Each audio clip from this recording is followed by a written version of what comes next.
Hello and welcome to 2 by Tuesday, where every second Tuesday we solve all the world's problems or look at different challenges using the power of a 2 by 2 matrix.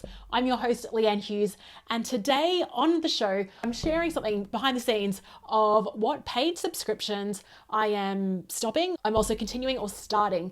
As a result, I'm just looking through and auditing what subscriptions I currently have. So what I mean by subscriptions are paid tools or services that I'm using in my business or in my life. And I think with SaaS, that's the acronym for software as a service. With this SaaS type of model, we get sucked into paying a monthly fee. And then I don't know about you, but sometimes then I look at my bank account or read my email and the subscription is ticked over again. And I think, am I actually using this? So I think as a good exercise, it's definitely worth going through that. And if you do have that feeling where every month you're paying for something and you're not getting the value out of it, maybe it is worth rethinking whether you should have that.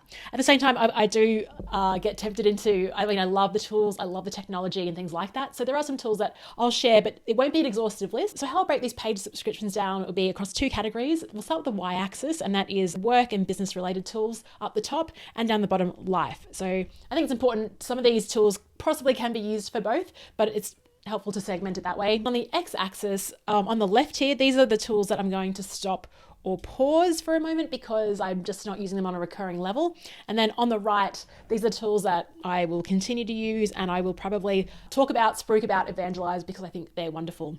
Okay, so let's go to the bottom right to kick off. And these are the life-related tools that I love. And if we were having a coffee, I'll be talking about them endlessly. I think the number one tool, I've had it for about a year now, is the Peloton app. I've got the bike, but the app is fantastic as well. And I've just come back from overseas from 4 weeks away. And I've kept up that daily streak of doing some type of exercise. Even last night, I was caught in the Philippines time zone, went to bed about 10 o'clock, which is 8 o'clock over in the Philippines. But I put on a 10-minute Peloton meditation and fell asleep immediately. I love that the versatility of it, the full body stretches after a long plane flight, but also the running, like the outdoor runs. Even if you don't have the bike, the Peloton app is great. By the way, in the show notes for this episode and on the YouTube video, you'll find that there will be links to affiliate links to these tools that I recommend as well. So Peloton, the best thing about the app is you can just switch it on and you just follow the instructions. There's no room to think. And I think that makes it really easy to participate in and get those streaks on the board. The other thing, Spotify, of course, I think it's definitely worth the premium subscription. My partner and I have the Duo package. So we used to actually share an account, and that was silly because on my Spotify Wrapped, then I had all these like country music songs in my top 5, which did not reflect my listening styles. Nice to have that separate account. I've got the iPhone, but I only had the 128 gigabytes. So I actually pay for iPhone storage, and I think that's worth it because I take like a million photos of my dogs every day. Amazon Prime is another one. It's just convenient if you want to get something sent to someone really quickly, or even yourself, like within one business day. I think that's really exceptional for Australia. Where I can, I like supporting local businesses, but sometimes Amazon Prime's $8 a month and you get that fast delivery, which I think is definitely worth it. I also pay for the Wall Street Journal. They've got really good business articles in there, and I get the latest edition when I'm reading at night. I'm sent to my iPad, so I can just read these in-depth articles on what's going on. Their weekend editions are really fantastic too. It doesn't cost that much as well. That's a quick wrap up of paid subscriptions for my life. Let's look at the ones on the top left. We'll go to a different quadrant now.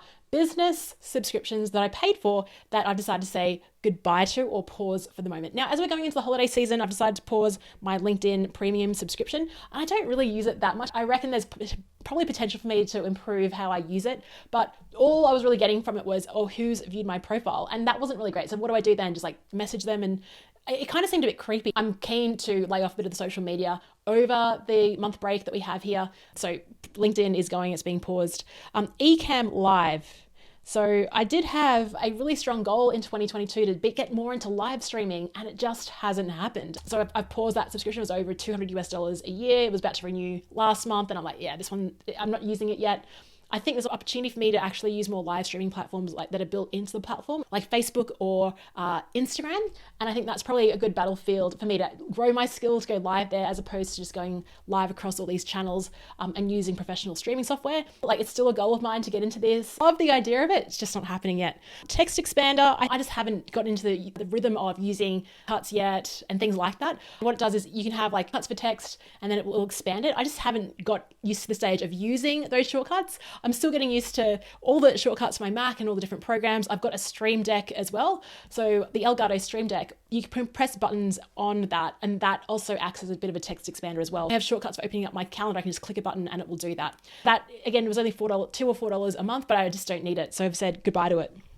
The other thing, this is sort of just lapsed out, but with some clients, they use Microsoft. And so I need to pay like $10 a month for that subscription. But where I can, I don't really need it. I don't really save anything to the cloud. I'm really running on Google Docs and I've got my Mac. So I've just paused it for the moment and said goodbye to Microsoft. I'm sure I'll bring it back up when I've worked with a client that again uses Docs and the Microsoft Teams. But ideally, I don't use Microsoft Teams. I really dislike it. So don't want to support it when I don't need to use it. On the bottom left, these are the subscriptions that I've stopped related to my life. And look, I love Audible, but I don't need new books every month. In fact, I think I've got a backlog of about 6 different credits that I need to use. So occasionally I go onto Instagram and say, what book should I download? I have a notes thing saved to my phone of book recommendations that I've heard off podcasts or friends have given me. So sometimes I'll bulk purchase my Audible and use those credits, and then I'll just stop the membership. So that's what I've done on my recent trip to the UK. I listened to David Goggins' book, Can't Hurt Me. I recommend that on Audible because he does these chapter interviews at the end of each chapter, which are phenomenal. But I don't need these credits. I actually prefer listening to podcasts and then reading books, like getting them on the Kindle and reading and highlighting different options. I haven't really worked out or gotten into the interplay between the Kindle and the Amazon Audible book. So yeah, pausing that for the moment. Other things like Stan is a TV network, paid, kind of like Netflix, but I'm not using it, and Binge, I think. I got that because of the HBO House of Dragons to watch that. Now that's stopped, can it. So yeah, those are the life ones I've canned. Now, I use many different paid subscriptions in my business. I'm just going to share some of my all-time favorites here. Number one, I think I can't go past Descript. I think it's the number one tool that I've used this year. I'm using it right now to edit this podcast and the video. It basically gets a transcription of this. And it's become very good at recognizing the language that I use and my voice. So the transcription is very effective.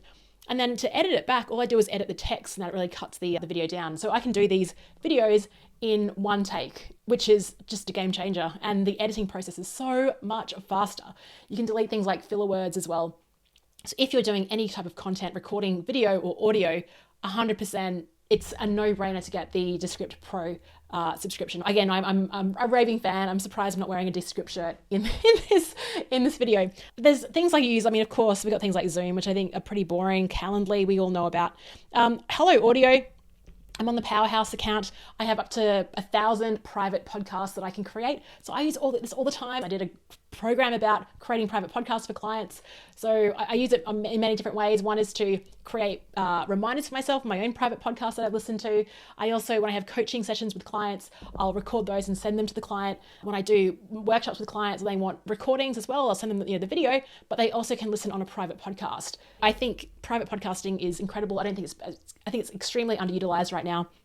And Hello Audio are just fantastic. They're just building as they go. It's a really, really cool tool. Loom, I think, has been really helpful in terms of communicating stuff to clients, or if I'm collaborating with someone as well. It's so easy just to go, right, this is what I'm thinking, and talk it through and work asynchronously that way.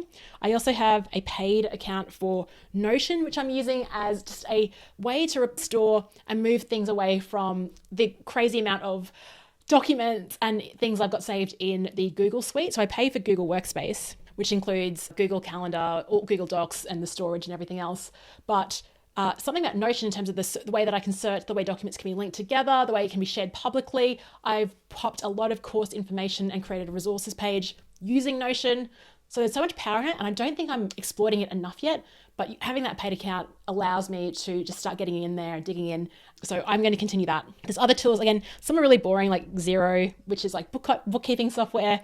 For my podcast, so I host with Buzzsprout, and I apologize for my writing if you're watching this on the YouTube channel, Buzzsprout, and I use Podpage. So what happens is when an episode is uploaded into Buzzsprout, it captures all the show notes for it and then spits it out to Podpage, which is where you'll find this podcast, podcast.leannehughes.com. So that means I don't have to create a second show notes page. It's grabbed the information from Buzzsprout and automatically published it, which is so good, right, in terms of reducing workflow. And if you've been on my website, leannehughes.com, you'll see a welcome video in there, and I use Video Ask for that. That's quite expensive, over $200 for the year. But the cool thing about that is, and I need to update this, is something I hope to do over the break, is to update that welcome sequence on the front page. But what I love about it is how it creates a level of interaction from the minute that you land on my website. That website and all of my websites are hosted on Squarespace. And something I'm rethinking, and this is actually kind of connected to the top left side. I have a subscription with Kajabi, and I've moved it to a car park now. So I'm just paying a parking fee of $40 a month to park it. when initially I was spending over $150 a month on Kajabi, and all I was using it for was to store course resources. When you think about paid subscriptions, it's really a question around what does your future hold? It's really based on what is your future direction. So it's really hard to subscribe or tell someone what tools that they should have. It really depends on, well, what does your future look like, and then make that right decision. So Kajabi for me is, I definitely wanted an all-in-one tool. Like I'm currently paying for ConvertKit, which is on the top right. For email newsletters, I've got a website in Squarespace. Kajabi is a tool that does everything, but I wasn't really liking the functionality of the email part of it. So I've decided to keep these two different tools that I'm paying for and park Kajabi. I am looking for an all-in-one tool that will do everything, like from shopping cart to email to website to community. I don't know if it exists. People are still stringing different tools together. So that's a quick roundup of some of the tools that I'm thinking about continuing and starting when it comes to next year. I've also shared the ones that I've paused for the moment, stopped, because I think it's actually a really nice time to reflect on the subscriptions that you're using. But I think more importantly, it does force you to ask the bigger question of, what does my future look like? And have I got the tools and systems that will help get me there? Hope you enjoyed today's episode of 2 by Tuesday and you're having a wonderful December. I'll chat to you next time.